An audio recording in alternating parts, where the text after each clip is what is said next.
সম্মানিত দর্শক, আসসালামু আলাইকুম। আশা করি সবাই ভালো আছেন। তো জায়গা জমিতে ইনভেস্ট করার ফজিলত কি, এই ব্যাপারে অনেক ভিডিও আমি করেছি আমার চ্যানেলে।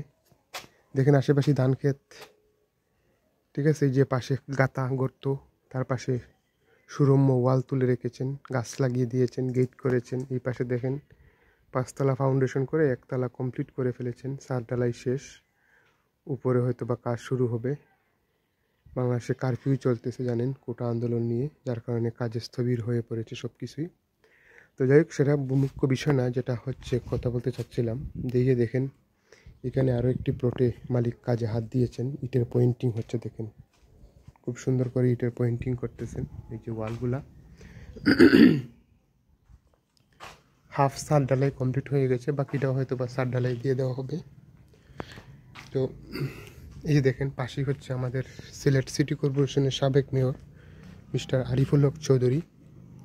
তার আগে ছিল এটা খামার বাড়ি, এখন উনি সেটাকে রিসোর্ট করতেছেন। দেখেন খুব সুন্দর দৃষ্টিনন্দন করে রিসোর্ট তৈরি করতেছেন।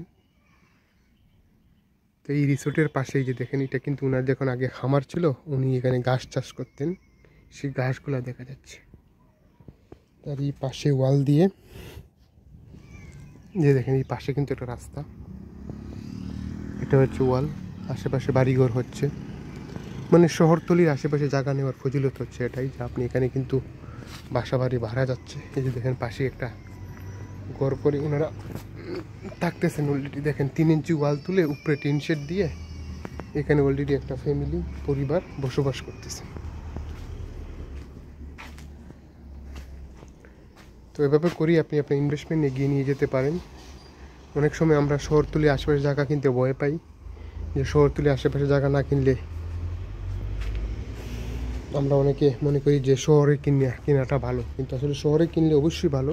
সেই সাথে আপনার যদি ফান্ড কম থাকে, মনে করেন শহরে আপনি 1 ডিসিমেল জায়গা কিনতে পারবেন মিনিমাম 10 লক্ষ টাকা নিচে, কিন্তু আপনি এখানে কিন্তু 5 লাখ 6 লাখ টাকা দিয়ে অনায়াসে ভালো জায়গা পাবেন। যেমন এখানে 5 লাখ 6 লাখ দিয়ে পাবেন না, যেমন এই যে বাউন্ডারি করা হয়ে গেছে, এটা 7 লাখ 8 লাখ টাকা দাম চাচ্ছে। কেন, ওনার এখানে ইনভেস্ট আছে, উনি এখানে জায়গা কিনেছেনই 4 লাখ 4.5 লাখ করে, তারপরে উনি মাটি বাড়াইছেন, খরচ আছে, তারপরে ওয়াল দিয়েছেন, এই যে দৃষ্টিনন্দন গেট করেছেন, খরচ আছে। কাজে এইগুলো তো টাকা 5-7 বছর ধরে বসে আছে। কাজে এই 5-7 বছরের তো টাকার ভ্যালু কমছে, ঠিক না ভাই?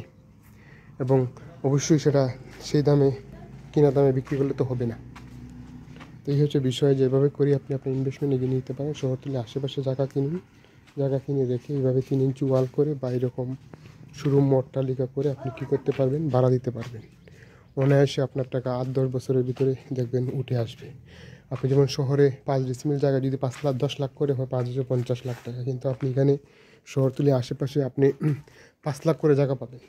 মনে করলাম 6 লাখ করে জায়গা পাইলেন আপনি, এরকম একটু ভালো জায়গা 6 লাখ 6.5 লাখে বিক্রি করে দেয় অনেকে, ঠিক আছে? যেমন এই জায়গাটা আপনি অনায়াসে 5 থেকে 5.5 বা 6 লাখ টাকায় আপনি কিনতে পারবেন, যেহেতু এই জায়গাটা মাটি ভরাট করা হয় না, ওয়ালও দেওয়া হয়নি, কিন্তু আপনার দেখেন ওই পাশের ওয়াল দেওয়া, এই পাশের ওয়াল কিন্তু আপনি আলটিমেটলি পেয়ে গেছেন। তো এই হচ্ছে বিষয়, যে আপনি যখন দেখা গেছে এই জায়গাটা 5 ডিসিমের জায়গা, আপনি কী করলেন, 5 পাতা 25 লাখ, বাকি 25 লাখ টাকায় আপনি 2তলা ফাউন্ডেশন দিয়ে কমপ্লিট করে ফেলতে পারবেন অনায়াসে। তো এই হচ্ছে, এভাবে করি আপনি 50 লাখ টাকার জায়গা কিন্তু আপনি শহরে কিনে 50 লাখ টাকার জায়গা 50 লাখ টাকা আকারই ফেলে রাখছেন, কেননা আপনি ফার্দার টাকা নাই, আপনি কী করতে পারছেন, ইনফ্রাস্ট্রাকচার কিন্তু করতে পারতেছেন না। কিন্তু এই শহরতলির আশেপাশে জায়গা হলে কি 25 লাখ টাকা আপনি ইনভেস্ট জায়গা করলেন, আর বাকি 25 লাখ টাকা ইনভেস্টমেন্ট করে আপনি সেখানে 2তলা বা 3তলা কমপ্লিট করে কী করতে পারলেন, অন্ততপক্ষে 2টা বা 4টা ইউনিট বা টিন শেড করলে হইল। যে আপনি মানলাম ফাউন্ডেশন দিয়ে আপনার হবে না, বাদ দেন, তাহলে আপনি টিন শেড করেন। টিন শেড করে হইলেও কিন্তু আপনি সেখান থেকে কিন্তু টাকাটা আর্ন করতে পারতেছেন। আমাদের বিষয়টা হচ্ছে, ইনভেস্ট করেই যখন আপনি একটা আর্নিংয়ের মুখ দেখবেন, তখন দেখবেন আপনার কাছে একটা স্যাটিসফ্যাকশন বা ভালো লাগা কাজ করতেছে।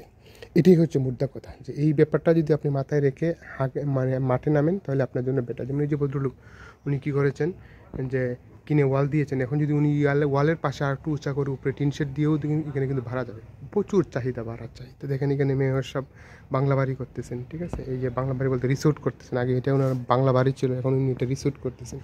উনি কেন রিসোর্ট করতেছেন, কারণ এইদিকে মানুষজন ঘুরতে আসে, পরিবার পরিজন নিয়ে অবসর বা লেজার টাইম স্পেন্ড করতে আসে। সো দ্যাটস ওয়াই উনি এটা বুঝতে পেরেছেন, এবং ওনার অনেক জায়গা আছে, এবং এখানে উনি ইনডোর প্লে হাউস করবেন, ইনডোর কী বলে ফুটবল মাঠ করবেন, ঠিক আছে, এরকম বিশাল কিছু ইনি এখানে হাতে নিয়েছেন পদক্ষেপ। যখন এইসব পদক্ষেপ হাতে নিয়েছেন মানে কি এইসব জায়গার দাম কিন্তু হু হু করে বেড়ে যাবে।